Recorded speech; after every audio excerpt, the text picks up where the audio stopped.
অঙ্ক খুবই মজার একটা অঙ্ক এবং ইন্টারেস্টিং একটা অঙ্ক। 63 তে এখানে বলা হচ্ছে 1 পজিটিভ 2 পজিটিভ 3 পজিটিভ 4 পজিটিভ এভাবে চলতে চলতে পজিটিভ 99। এটা যোগফলটা আমাদের বের করতে হবে, এটা সমান সমান হট, এটা বের করতে হবে। দেখুন এইটা ক্যাটাগরিটা একটু ফার্স্টলি দেখার চেষ্টা করবেন আগে।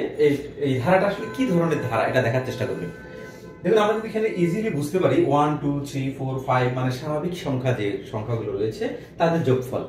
1 থেকে 99টা পদ রয়েছে, এখানে 99টা পদের যোগফল আমাদের বের করতে হবে।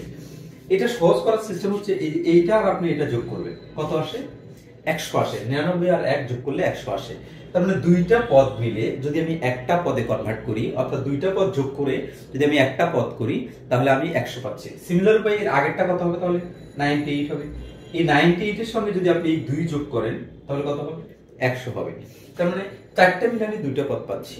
সিমিলার উপায়ে এইটা এর আগে একটা থাকবে 97, যদি যোগ করেন 97 আর 3 কত হচ্ছে আমাদের? 100 হচ্ছে।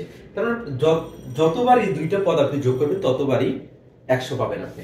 তার মানে 100 কয়টা পাবেন? এখানে 100 পাবেন কতটা?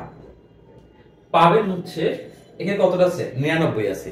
এটাকে যদি 2 দ্বারা আপনি ভাগ করেন 99টাকে, কারণ দুইটা পদ মিলে একটা পদ, যেহেতু যদি আপনি 2 দ্বারা ভাগ করেন, ভাগ করলে এটা হবে 49.5 হবে। এইটা হচ্ছে আমাদের পদ সংখ্যা আর এটা হচ্ছে যোগফলটা।